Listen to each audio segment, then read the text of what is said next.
بھارت تو مقبوضہ جوم تو اندر مسلمان خلاف یہ ظلم جبر تو نسل کشی ہز پالسی بھارتی حکومت کی طرف ورتان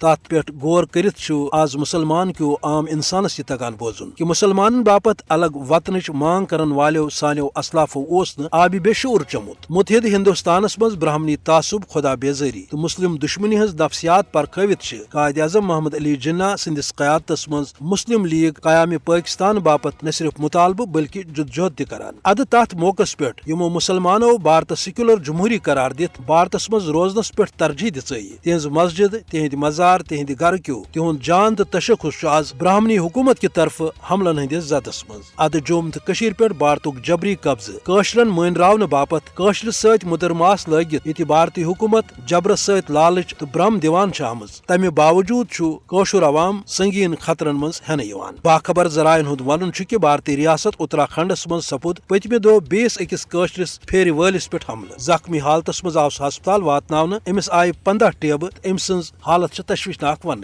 چونکہ مسلم دشمن مودی حکومت کی طرف انتہا پسند وشو ہندو پریشد ہندو واہنی سینا تو بجرنگ دل تو دویمن جماعتن مسلمان پہ حملن ہند ٹھیکہ آمت دن یل زن یہ قشر مسلمان آسنس ست ہکہ آزادی ہند مطالبہ کرنس پہ گوڑے بھارت کی طرف دیش دروہی قرار دن تو بھارت کس موجودہ برہمن واد سرکارس انداز کہ ظلم جبر لالچ فریب تو فوجی جماو ست ہیکہ سہ قشرس عوامس شاید زالس مز انت یہ وجہ خاص کہ قشر بھارتس اندر آز زیادہ غیر محفوظ اوے قشرس عوامس دہنے شی ات نتیجس پہ پیوان واتن کہ یوتام درست ریاستس پہ بھارتک جبری قبضہ توتام ہیکہ عوامس عوامس پہ یہ عذاب تو خطرہ ختم سپدت تو امو دکھو مز نیرن اکی وات کہ اس روزو برہمن واد تو غازبیتس خلاف پنن شہیدن اسلافن ہندس مقدس مشتس پہ توتام قائم یوتامت نہ یہ ریاست بھارت کہ ناجائز تو جبری قبضہ تل آزاد سپدے